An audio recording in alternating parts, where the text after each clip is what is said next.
ശരി, Shri K P Rahmatullah, താങ്കൾക്ക് കേൾക്കാമോ? കേൾക്കാം. Okay, Shri K P Rahmatullah, നോക്കൂ, ഒരു ഭാഗത്ത് ഹിന്ദു രാഷ്ട്ര നിർമ്മാണം എന്നത് പ്രധാന അജണ്ടയാക്കി RSS മുന്നോട്ട് പോകുന്നു. BJP ആ ആശയങ്ങളെ ഏറ്റെടുക്കുന്നു. കേരളത്തിൽ വരുന്ന നിയമസഭാ തെരഞ്ഞെടുപ്പിൽ വലിയ ലക്ഷ്യങ്ങളോടെയാണ് BJP ഒരു ഭാഗത്ത് നിൽക്കുന്നത്. മറ്റൊരു ഭാഗത്ത് ഭൂരിപക്ഷ ഹിന്ദു വോട്ടുകൾ സമാഹരിക്കാനുള്ള എല്ലാ വിധത്തിലുമുള്ള തന്ത്രങ്ങൾ ഒരുക്കി ഇടതുപക്ഷം നിൽക്കുന്നു. അവിടെ അവരുമായാണ് ജീവൻ മരണ പോരാട്ടത്തിൽ UDF നിൽക്കുന്നത്. ജമാഅത്തെ ഇസ്ലാമിയുടെ തനിനിറം എന്താണ്, അവരുടെ രാഷ്ട്രീയ പാർട്ടി വിഭാഗങ്ങളുടെ തനിനിറം എന്താണ് എന്നത് കൂടുതൽ വ്യക്തമായി വരികയാണ്. താഴെത്തട്ടിലേക്ക് ഇറങ്ങിച്ചെല്ലാൻ, അതും പരസ്യമായ ഇത്തരം സംവാദ പരിപാടികൾ സംഘടിപ്പിച്ചുകൊണ്ട് നവോത്ഥാന നായകന്മാർ, BR അംബേദ്കറെ പോലെയൊക്കെയുള്ള നവോത്ഥാന നായകന്മാർ ആണ് മൗദൂദിയും മറ്റും എന്ന് പറഞ്ഞുകൊണ്ട് ആളുകളിലേക്ക് ഇറങ്ങിച്ചെല്ലാൻ നടക്കുന്ന ഈ ശ്രമം വെൽഫെയർ പാർട്ടിയുടെ ഭാഗത്തു നിന്നും ഉണ്ടാകുമ്പോൾ അവരെ ഒപ്പം കൂട്ടി മുന്നോട്ട് പോവുക എന്നത് UDFനെ സംബന്ധിച്ച് സാധ്യമാകുന്നതാണോ?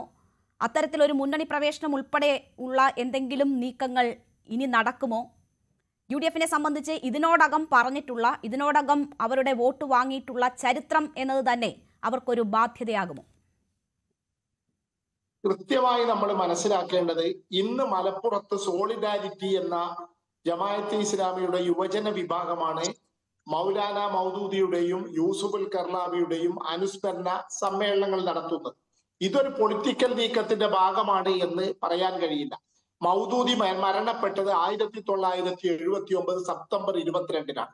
യൂസുഫുൽ കർലാവി എന്ന് പറയുന്ന ഖത്തർ കേന്ദ്രമാക്കി പ്രവർത്തിച്ചിരുന്ന അന്താരാഷ്ട്ര ഇസ്ലാമിക പണ്ഡിതനാകട്ടെ മരിച്ചത് 2022 സെപ്റ്റംബർ 26-നുമാണ്. അനുസ്മരണ സമ്മേളനങ്ങൾ മാത്രമാണ് അവർ അവരുടെ ജില്ലാ കമ്മിറ്റി ഓഫീസിൽ ഇൻഡോർ പരിപാടിയായി നടത്തുന്നത്. എന്ന് മാത്രമല്ല, 36 രാജ്യങ്ങളിൽ ജമാഅത്തെ ഇസ്ലാമി പ്രവർത്തിക്കുന്നു എന്ന് റെജി ലൂക്കോസ് പറയുന്നത് ശരിയല്ല. അവിഭക്ത ഇന്ത്യയിലാണ് ജമാഅത്തെ ഇസ്ലാമി രൂപീകരിക്കപ്പെട്ടത്. പഞ്ചാബിലെ പട്ടാൻകോട്ട് എന്ന് പറയുന്ന സ്ഥലത്തായിരുന്നു മൗലാന മൗദൂദ് ജനിച്ചത്. ഇന്ത്യയും പാകിസ്ഥാനും രണ്ടായതിനു ശേഷമാണ് അദ്ദേഹം പാകിസ്ഥാനിലേക്ക് പോവുകയും പാകിസ്ഥാൻ ജമാഅത്തെ ഇസ്ലാമിയുടെ നേതൃത്വം ഏറ്റെടുക്കുകയും ചെയ്തത്. ഇപ്പോൾ ജമാഅത്തെ ഇസ്ലാമിയുടെ അഖിലേന്ത്യാ സെക്രട്ടറിയും കേരളത്തിലെ ജമാഅത്തെ ഇസ്ലാമി മുൻ അമീറുമായിരുന്ന T ആരിഫ് അലി മൗലാന മൗദൂദിയെ ഞങ്ങൾ ഇമാമായി അംഗീകരിക്കുന്നില്ല എന്ന് ഏതാനും കുറെ വർഷങ്ങൾക്ക് മുമ്പ് കോഴിക്കോട് പത്രസമ്മേളനത്തിൽ പരസ്യമായി പറഞ്ഞതാണ്. മൗലാന മൗദൂദിയെ അല്ല ഞങ്ങൾ വഴികാട്ടിയായി കാണുന്നത് എന്ന് അദ്ദേഹം പരസ്യമായി പറഞ്ഞിട്ടുണ്ട്. എന്ന് മാത്രമല്ല, മൗലാന മൗദൂദി എഴുതിയ സാഹിത്യങ്ങളും അദ്ദേഹത്തിന്റെ അഭിപ്രായങ്ങളും ഒക്കെ അതുപോലെ പിന്തുടരുന്നു എന്ന് ജമാഅത്തെ ഇസ്ലാമി ഒരിക്കലും പറഞ്ഞിട്ടില്ല. ഞാനൊരു കാര്യം ഒന്ന് ഇടപെട്ട് ചോദിച്ചോട്ടെ Shri K P Rahmathulla. T ഇസ്മായിലിന്റെ ഫേസ്ബുക്ക് പോസ്റ്റ് ഞാൻ നേരത്തെ സൂചിപ്പിച്ചിരുന്നു. അതിന്റെ ഒരു ഭാഗം കൂടി ഞാൻ താങ്കളുടെ ശ്രദ്ധയിലേക്ക് കൊണ്ടുവരാം. മൗദൂദിയെ വില്ലനൈസ് ചെയ്യുന്നതിൽ പൂർണ്ണമായും വിജയിച്ചു എന്ന് കരുതുന്ന സംഘപരിവാർ സെക്കുലർ സൈക്കിളിന്റെ മൂർധാവിൽ ഏൽക്കുന്ന പ്രഹരം കൂടിയാണ്. മൗദൂദി ചിന്തകൾ കൂടുതൽ കരുത്തോടെ ലോകത്തെ നയിക്കും. പരിപാടിക്ക് എല്ലാവിധ അഭിവാദ്യങ്ങളും. ഈ പരിപാടി സംഘടിപ്പിക്കുന്നത് തന്നെ ഇവരുടെ തലക്കേൽക്കുന്ന, മൂർധാവിലേൽക്കുന്ന പ്രഹരമാണ് എന്നതാണ് സൂചിപ്പിക്കുന്നത്. മൗദൂദിയെ വില്ലനൈസ് ചെയ്യുന്നതിൽ പൂർണ്ണമായും വിജയിച്ചു എന്ന് കരുതുന്ന സംഘപരിവാർ സെക്കുലർ സൈക്കിളിന്റെ. അപ്പോൾ അവർ ആ ആശയം ഉപേക്ഷിച്ചു എന്നതിൽ പറയുന്നുണ്ടോ? മൗലാന മൗദൂദി കമ്മ്യൂണിസവും മുതലാളിത്തവും ലോകത്ത് ഇസ്ലാമിക രാഷ്ട്രീയ ചിന്തയുടെ വിപുല മാനങ്ങൾക്ക് ചിന്താപരമായ സംഭാവനകൾ നൽകിയ മൗദൂദിയുടെയും അദ്ദേഹത്തിന്റെ ഗുരുസ്ഥാനീയനായി കണക്കാക്കുകയും ആധുനിക ഇസ്ലാമിക പ്രസ്ഥാനങ്ങൾക്ക് ദിശാബോധം നൽകിയ ഖറദാവിയുടെയും സംഭാവനകൾ ചർച്ച ചെയ്യുന്ന പരിപാടി. അങ്ങനെയൊക്കെയാണെങ്കിലും നമ്മൾ മനസ്സിലാക്കേണ്ടത്, മൗലാന മൗദൂദിയുടെ ആശയങ്ങളും അദ്ദേഹത്തിന്റെ ഗ്രന്ഥങ്ങളിൽ നിന്ന് എഡിറ്റ് ചെയ്ത ഭാഗങ്ങളും മാത്രമാണ് ഇപ്പോൾ ഇന്ത്യയിൽ ജമാഅത്തെ ഇസ്ലാമി പ്രചരിപ്പിച്ചുകൊണ്ടിരിക്കുന്നത്. കുത്തുബാത്ത് എന്ന് പറയുന്ന അദ്ദേഹത്തിന്റെ വളരെ ഏറെ വിഖ്യാതമായ ഒരു പുസ്തകമുണ്ട്. അതിൽ ഒരുപാട് ഭാഗങ്ങൾ, ജിഹാദ് ഉൾപ്പെടെയുള്ള ഭാഗങ്ങൾ ജമാഅത്തെ ഇസ്ലാമി നീക്കം ചെയ്താണ് പ്രസിദ്ധീകരിച്ചിട്ടുള്ളത്. ജമാഅത്തിന്റെ ഇപ്പോഴത്തെ അഖിലേന്ത്യാ സെക്രട്ടറി തന്നെ മൗലാന മൗദൂദി ഞങ്ങളെ വഴി നടത്തുന്നില്ല, ഇന്ത്യയിൽ പ്രത്യേക സാഹചര്യത്തിലാണ് ഞങ്ങൾ പ്രവർത്തിക്കുന്നത് എന്ന് നിരന്തരം പറഞ്ഞുകൊണ്ടിരിക്കുകയാണ്. ഇതിനെല്ലാം അപ്പുറം എനിക്ക് ചോദിക്കാനുള്ള ചോദ്യം, UDF നേതൃത്വം അല്ലെങ്കിൽ മുസ്ലിം ലീഗോ കോൺഗ്രസോ അടുത്ത നിയമസഭാ തെരഞ്ഞെടുപ്പിലും പ്രാദേശിക പഞ്ചായത്ത് മുനിസിപ്പൽ കോർപ്പറേഷൻ തെരഞ്ഞെടുപ്പിലും ഞങ്ങൾ ഞങ്ങളുടെ ഘടക കക്ഷിയാക്കി വെൽഫെയർ പാർട്ടിയെ ഉൾപ്പെടുത്തുമെന്ന് എപ്പോഴെങ്കിലും പറഞ്ഞിട്ടുണ്ടോ? വെൽഫെയർ പാർട്ടി അല്ലെങ്കിൽ ജമാഅത്ത് ഇസ്ലാമി പിന്തുണ നൽകുമ്പോൾ അത് സ്വീകരിച്ചു എന്നത് മാത്രമാണ് UDF നിലമ്പൂർ തെരഞ്ഞെടുപ്പിൽ ഉൾപ്പെടെ ചെയ്തിട്ടുള്ളത്.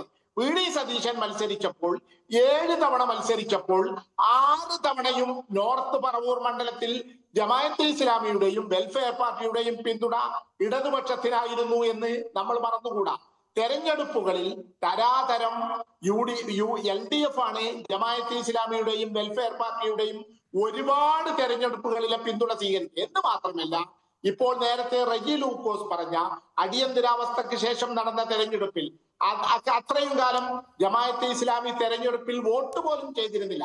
എന്നാൽ തങ്ങളെ നിരോധിച്ച കോൺഗ്രസ് സർക്കാരിനെതിരെ അടിയന്തരാവസ്ഥക്ക് ശേഷം നടന്ന തെരഞ്ഞെടുപ്പിൽ ഈ RSS ഉൾപ്പെടെ അല്ലെങ്കിൽ ജനസംഘം ഉൾപ്പെടെയുള്ള ജനതാ പാർട്ടിയാണ് ജമാഅത്തെ ഇസ്ലാമി പിന്തുണയ്ക്കുകയും അവർ പരസ്യമായി വോട്ട് ചെയ്യുകയും ചെയ്തു എന്ന് നമ്മൾ മനസ്സിലാക്കും. മാത്രമല്ല 1970 തന്നെ RSSുമായി പരസ്യമായി ചർച്ച നടത്തിയവരാണ് ജമാഅത്തെ ഇസ്ലാമി.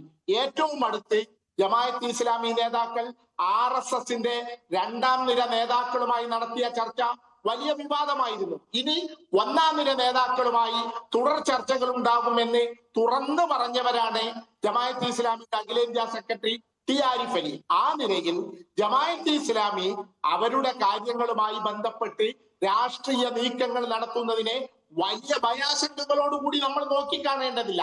നിലമ്പൂർ തെരഞ്ഞെടുപ്പിന്റെ പശ്ചാത്തലത്തിൽ മാത്രമാണ് VD സതീശൻ അങ്ങനെ പറഞ്ഞത് എന്നാണ് ഞാൻ മനസ്സിലാക്കുന്നത്. കൂടുതൽ കാര്യങ്ങൾ വ്യക്തമാകുന്നതോടുകൂടി എന്തായാലും ഭൂരിപക്ഷ വർഗീയതയായാലും ന്യൂനപക്ഷ വർഗീയതയായാലും അത് എതിർക്കപ്പെടേണ്ടതാണെന്ന കാര്യത്തിൽ സംശയമില്ല. ഇതുമായി ബന്ധപ്പെട്ടുള്ള വാർത്തകൾ ദേശീയ മാധ്യമത്തിൽ ഉൾപ്പെടെ വന്ന് ഇത്രയധികം മണിക്കൂറുകളാകുന്നു, ചർച്ചകളാകുന്നു, CPMന്റേത് ഉൾപ്പെടെയുള്ള പ്രതികരണം വരുന്നു. ഒരു തിരുത്തും ഈ വിഷയത്തിൽ ഉണ്ടായിട്ടില്ല എന്നതുകൂടി, അല്ലെങ്കിൽ ഞങ്ങൾ ഉദ്ദേശിക്കുന്ന പരിപാടി ഇതല്ല എന്ന ഒരു വിശദീകരണം പോലും ഉണ്ടായിട്ടില്ല എന്ന കാര്യം കൂടി ഞാൻ താങ്കളുടെ ശ്രദ്ധയിൽപ്പെടുത്തുകയാണ്.